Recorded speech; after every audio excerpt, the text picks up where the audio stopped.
So, seen any good movies lately? Hi, I'm Matt Carroll. If you've seen the movie Spotlight, then you've seen me, or at least seen the actor who plays me so well as a newsroom nerd for the Boston Globe. If you haven't seen me, the Spotlight movie is a great show and won the Oscar this past year as Best Movie. If you haven't seen the movie, it tells the story about the Boston Globe's investigative unit, Spotlight, as it unravels decades of sexual abuse of children by priests in Boston. I was a member of the Spotlight team when we wrote our first stories back in '02. It started when Eileen McNamara wrote about a priest, Father Gagan, who'd been repeatedly shuffled from parish to parish despite molesting children. The new editor of the paper, Marty Barron, handed the story to the Spotlight team. That was pretty remarkable because it was his first day on the job. That's me with Mike Resendiz, Ben Bradley, Sasha Pfeiffer, Walter Robinson, Marty, myself, and Eileen in the corner there. On one level, the movie tells the story about the amazing courage of the survivors and how the scandal was covered up by the church. But it's also a story about investigative reporting and how that kind of reporting can ignite national, even international changes. Words have power. Back them up with deep reporting, and you can have explosive stories. That's why we need investigative reporting. But investigative reporting is in danger. It's in danger because the finances of the news business are crumbling.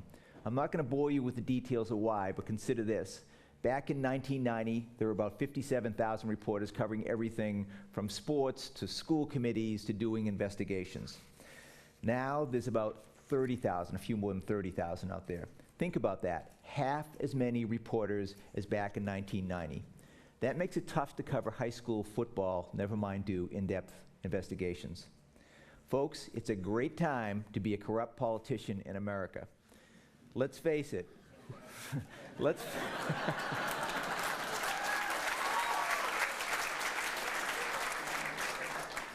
face it, who's watching the public store? We need reporters to do that. That's one of our jobs. Some newsrooms still have big investigative staffs. The Boston Globe has 6 reporters. That's 2 more that's in the movie. But in many newsrooms, they've either cut back or gotten rid of their teams altogether. It can be easy to cut back on investigations when it's a question of whether City Hall gets staffed or not. So let's look at what's involved in an investigation. The movie does a very nice job of that. An investigation is gritty, slow, laborious. We researched for months before we published our first story. 4 people, months, that's a lot of shoe leather. And it's expensive. The movie shows 4 people working, but over the course of a year, we had about 8 people working on it full time. What did that cost? Back of the envelope calculations put that cost at about $1 million. $1 million, 1 investigation. That's a lot of cash. Look at how we spent that time. Before writing the first story, we spent months looking for people who'd been abused.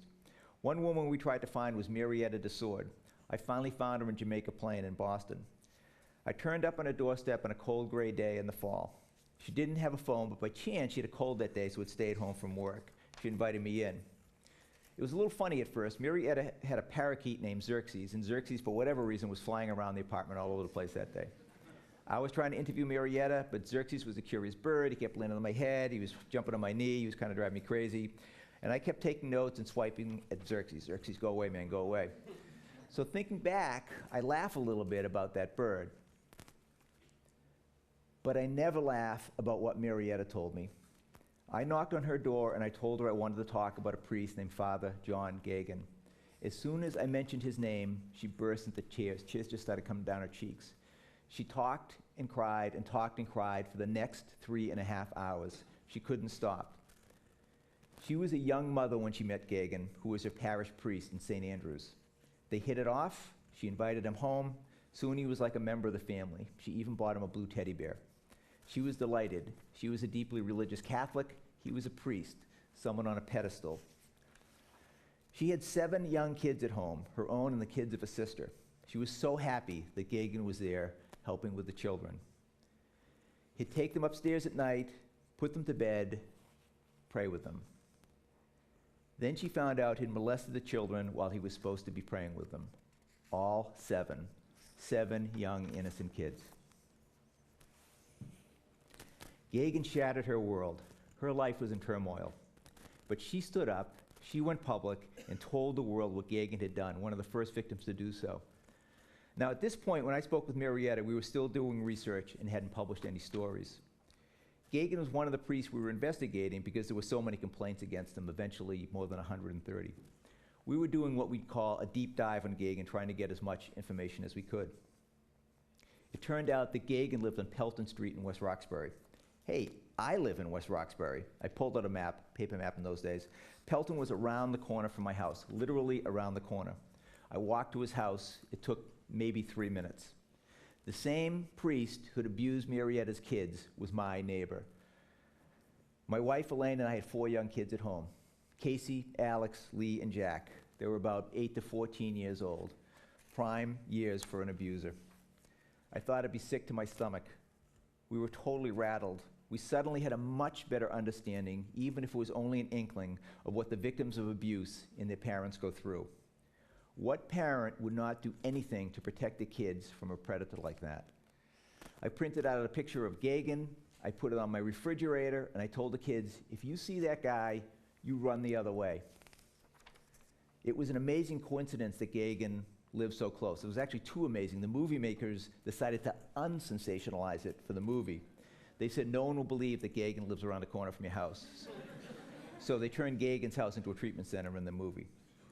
Well, we had neighbors with kids. I talked with Robbie, Walter Robinson, who ran the team. I asked him if I could tell neighbors about Gagan.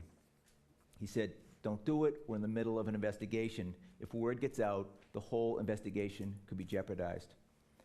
My head understood what he said, but not my heart.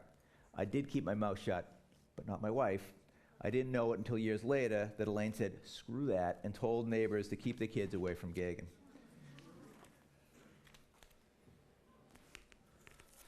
Our first story ran on January 6, 2002.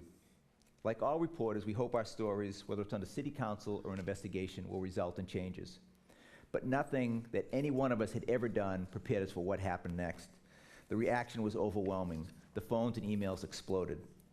Hundreds and hundreds of victims reached out from across the country and eventually the world. We never expected anything like that. The intense reaction was driven largely by the internet. Remember, this is the early days of the web back in '02. There were websites and email, but no social media. Newsrooms did not have a good understanding of what could make a story mushroom. This was one of the first, maybe the first investigative story to go viral. And I don't even think the word viral had been used in connection with stories like this before. Our small team doubled in size. Over the next year, we ended up writing 600 stories. It was an amazing time. Those stories made a real difference. The Catholic Church made changes. Cardinal law was booted from Boston to a gilded cage in Rome. Laws were changed to better protect children. A lot of people who had been abused as children received help, counseling, and money. And we ended up winning a Pulitzer, which is pretty cool. So that's the end of round one. Here comes round two. Fast forward a few years, the scandal had faded into the background but not gone away entirely. New scandals kept breaking out in other cities and other countries. We were approached by a couple of spunky Hollywood producers, Nicole Rockland and Bly Faust. They told us they wanted to do a movie about our work. So we sort of looked at each other and said, let's get this straight. You want to do a movie about reporters talking on the telephone. I'm sorry, sir, can you spell your name for me again? But they said yes. They brought in a writer, Josh Singer, and a director, Tom McCarthy, who also co-wrote the script, a great pair. And they assembled an amazing cast. Michael Keaton, Mark Ruffalo, Rachel McAdams, Liev Schreiber, John Slattery, and the guy who plays me, Brian Darcy James. And much to the surprise of everyone on the Spotlight team, they actually made the movie. It's a heck of a movie, it really is, if you haven't seen it. It's as cool for as much as what doesn't happen as what does happen. There's no gunshots, there's no car chases, no sex. 2 hours of people talking. It doesn't sound, they don't make them like that very often now. It doesn't sound exciting, but it is, and you really get the point. So what happens after the movie comes out? Another wave of victims comes forward. More people who've been abused courageously put up their hands and talk about what had happened to them. Those stories have stayed with me. At one point, after the first stories ran, I talked to a gentleman who was in his 80s. One day, back in the 1920s, think about that, how long ago that was, a priest drove him to a quiet spot behind a lake in New Hampshire and molested him. This guy did okay. He led a good life, unlike a lot of others who were destroyed by booze or drugs. But still, decades later, he tells me this terrible thing like it happened to him yesterday. He could still remember details about the wind shaking the leaves in the trees and the waves in the water. But he stood up. He wanted to be counted, like Marietta. We think our team, that investigation, changed so many people's lives. In Boston, at least 270 clergy have been accused of child sexual abuse. More than 1,200 victims have come forward. Around the world, more than 800 priests have been defrocked. It's been incredibly humbling to realize we have changed so many people, helped so many people. Men and women have called us, telling us how relieved they were that we had listened to them and written their stories. They've been telling their tales of abuse for years, decades in some cases, and many had a hard time finding people who would believe them. Phil Saviano, one of the survivors, wrote, "The Boston Globe Spotlight report rocked the environment and quickly shifted public perceptions of the clergy abuse issue. Suddenly, we survivors who revealed our childhood traumas found ourselves believed, even respected. We took comfort and strength in the unimagined numbers of other survivors going public." That's a wonderful note from Phil. And that's what I mean when I say investigative journalism can change the world. All the people who worked in that investigation, and there were many more than are shown in the film or in this slide, are immensely proud of what we accomplished. The question is, can these types of investigations continue with news organizations in trouble? Maybe they can with our help, but they do need our help. What does that help look like? Well, it could mean reading quality journalism and ignoring clickbait. Maybe speaking up when someone talks about changing the libel laws when those changes could make it impossible to publish stories like Spotlight. Do your homework. Who is writing reliable news stories?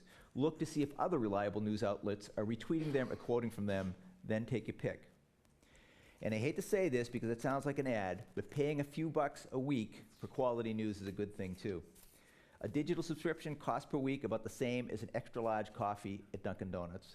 It won't caffeinate you, but it will keep you informed. So please support quality news in some way, because without the support of the public, and that's us again, investigations that should be done will not get done. And that could mean investigations as big and as important as the Spotlight series. Thank you.